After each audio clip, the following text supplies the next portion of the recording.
เยี่ยมทางน้องนางเพราะว่า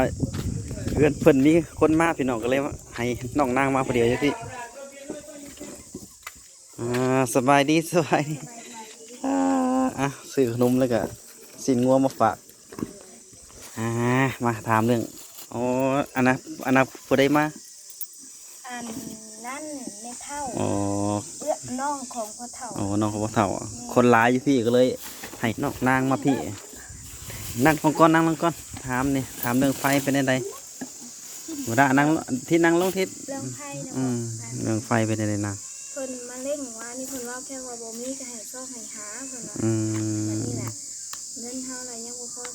3,000โอ้ยังพอ3,000แม่เพิ่นว่ายังบ่พอ3,000ยังพอ3,000เนาะแม่แล้วบัดนี้เพิ่นแม่ละว่าอยากให้นั่นเพิ่นว่าให้เพิ่นออกก่อนแล้วบัดนี้เพิ่นว่าต้องมีลายเซ็นอย่างนั้นขักแน่เพิ่นต้องมีสัญญาขักแน่เอางานคือไปหาอย่าว่าผู้ค้ำประกันให้หาผู้ค้ำประกันให้โดยเพราะว่ามามื้อนี้มาไปเร่งรัดแน่พี่น้องเพราะว่ามีคนหลายเนาะทั้งหนังคือกันเพิ่นเพราะว่ามีพี่น้องเพิ่นมาเยี่ยมก็เลยให้น้องนางมาเป็นตัวแทนทั้งเอ๋ยวันตาเพิ่นมีแขกมาพี่น้องเพิ่นมามื้อนี้ก็มาอันทั้งไอ้ดิ้งเลยก็ทั้งไอ้เพชรเนาะเพิ่นฝากเงินมาให้น้องนางเด้อเพิ่นฝากมาให้ค่าไฟเนาะแต่ก่อนว่าสิบอกกับเอ๋ยวันตาเพราะว่าเพิ่นบ่ว่างเนาะเพิ่นบ่ว่างก็เลยให้น้องนางมาแทนท้องเริ่มเนาะท้องไข้ขึ้นแล้วเพื่อนก็มาถามว่านี่บ่ค่าไฟฮะมาถามว่านี่เพิ่นมาเว้าเองมาเล่นว่านี่เพิ่นว่าแค่ว่าบ่มีก็อยากให้หาเลยเฮ้ยเพิ่นอยากให้เร่งเพิ่นว่าอยากให้เร่งเนาะคืออันถ้าแม่นเฮาเงินหายกับเพิ่นสิมาเฮ็ดหรือว่ารอก่อนหรือว่าแบบใดจักเฮาก็บ่ฮู้ก็บ่ฮู้คือกันแต่ว่าเพิ่นว่าอยากให้ได้เร็วอยากให้มันแล้วไวเว้าง่ายกันเนาะเอาง่ายคือเพิ่นถ่าแต่เงินเพราะเพิ่นถ่าแต่เงินเฮือนนี่ก็เฮือนนั่นบ่เพิ่นถ่านะแม่นยังแต่ทองหลังเนาะเพิ่นว่ายังทอแต่2หลังเฮือนของเจ้านี่แหละว่าไกลทางมันจ่ายเบิดแล้วจ่ายเพิ่นแล้วแบบเพิ่นก็อยากให้มันแล้วอยากให้เอาเสาไฟมาเปลี่ยนไว้ว่าง่ายกันเนาะคือแบบนี้แหละพี่น้องเพิ่นเน่งมามันเป็นเสาไม้เสายังทั้งแนวแบบมันล่มเสามันล่มทั้งนั้นเห็นอยู่มันล่มทางปู่ทางนอกผมแม่นบ่มันล่มเสามันเซมันยังมันล่มเพิ่นว่าใส่ไฟมันตกมันยังนะอยู่ทางพุ่นพุ่นมันทางพุ่นเป็นบ่เห็นอยู่ตามขี้ดินเนาะสุรุ่ยสลายโหใส่ไฟอันตรายเด้ตามขี้ดินนะเกิดข้ามมันหัวมันยังนี่คืออันถ้าแม่นเอาเงินไผ่คือจะเอาไปใส่แบบง่ายคือเอาไปใส่เพิ่นเลยบ่ถ้ามันเอาไห้เอายังก็ได้โอเคน้ำแบบนี้เบอร์เพิ่นเลยบ่แม่น้ำมีแม่เพิ่นเลยมี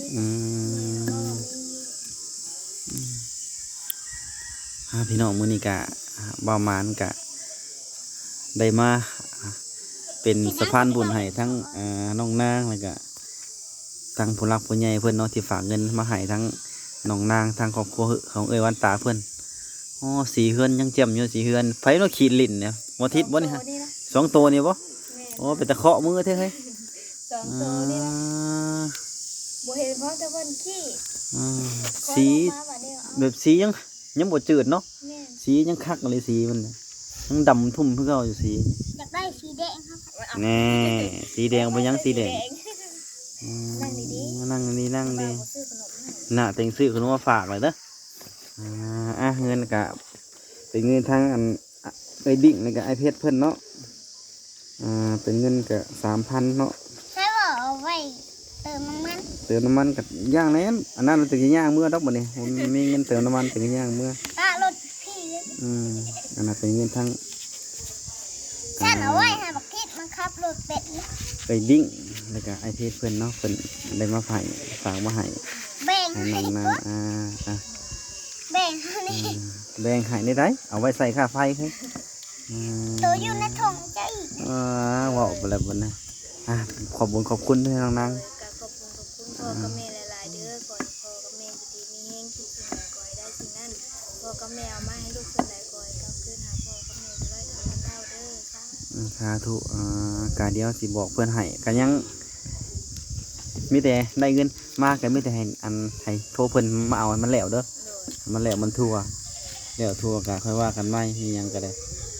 เพิ่นฝากมาให้เพิ่นก็อยากให้มันแล้วเนาะเพิ่นก็ยังเป็นห่วงเป็นใยอยู่ทางไอ้เพชรกะทางไอ้ดิ่งเพิ่นยังเป็นห่วงอยู่เพิ่นว่าขอเพียงอย่าดื้อเด้อหมอทิศมันหน้านิ่งหมอด่าสินึเห็นเต็งถามเอาแต่โทรศัพท์เต็งกับมุ้ยโทรศัพท์ใส่แล้วโทรศัพท์เครื่องเดียวเนาะ ให้เขียนหนังสือให้เบิ่งบ่เขียนให้อ่านให้เบิ่งบ่ให้บ่อ่าน แน่ เพิ่นว่าเอากูบ่ให้อ่าน แม่นบ่เอาล่ะเฮ็ดหยังน่ะกบค่ะ เฮ็ดได้เด้หูยเพิ่นจะบ่ให้อ่านเป็นได้ไดบ่เป็นได้ได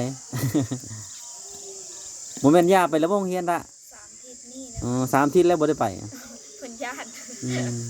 เพิ่นว่ายานผีบ้า บ่ บุ้ย แม่นอย่ามาโคโลดบ่จัก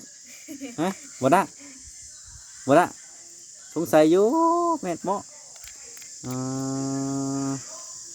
อย่ามาโคโลดมีแต่คอยเนาะคอยลูกออกเนาะแต่ท้องก็ใหญ่ขึ้นแล้วก็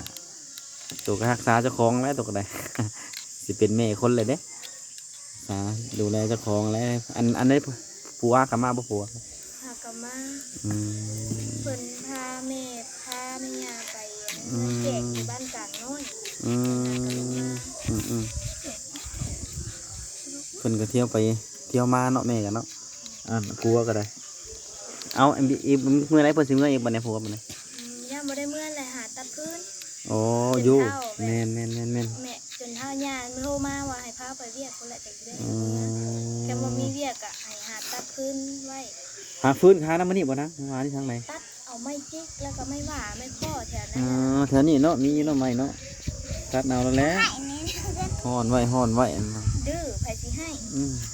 น้ำก็บ่อาบ น้ำบ่แม่นเป็นเดือนแล้วบ่ได้อาบน้ำแม่นบ่ อาบแล้ว อาบมื้อใดเต็งคือบ่เห็นตัวอาบจักเทื่อฮะ ว่านี่อาบ อาบอยู่ไสเต็งคือบ่เห็นตัวอาบตัวแล้ว อยู่ในเฮือนนี่แล้ว อ้าวเฮ้ยแม่นซะบ่อื พอดีๆไหม อืม เดี๋ยวบ่าวบ่ซื้อขนมมาให้นะ แล้วว่าสิปู่มาหาจักเทื่อแล้วบัดนี้ดื้อก็ดื้อเฮ้ย ดื้อเขา หมอทิศก็เป็นว่าวเนาะทิศตัวเนาะ เป็น หน้าใหญ่ขึ้นนี่เป็นว่าวชื่อไปจักน้ำว่าวไปจักเดทิศ อาบแล้ว แม่นซะบ่แม่นบ่ อาบรุ่นนี้บ่ต้องพูดถึงหยังอาบแล้วเลย บ่แม่นเล่นกายบ่บ่ทิศแม่นบ่ น้ำกายกระโต เล่นกายบ่จักน้ำกายกระตูบ่จัก บ่ได้กาย บ่มีแต่ขามซื้อเนาะอยากขามซื้อเนาะมื้อนี้ก็มาเอาเงินมาให้ทางน้องนางเนาะแล้วเอื้อวันตาเพิ่นเพราะว่าเอื้อวันตาเพิ่นบอกว่าเพิ่นว่างอยู่ดอกแต่มันสิไปคุยกับเพิ่นอยู่เพราะว่ามีพี่น้องเพิ่นมาเนาะก็เลยให้น้องนางมา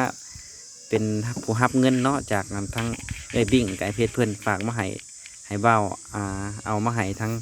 เอาไปให้ค่าไฟเด้อนางเด้อให้มันแล้วมันทั่วเด้อ ขอขอบใจน้ำบ่าวหลายๆเด้อที่เอามาให้น้องก็ให้ขอให้น้าบ่าวดีมีแรงสุขภาพแข็งแรงเด้อบัดนี้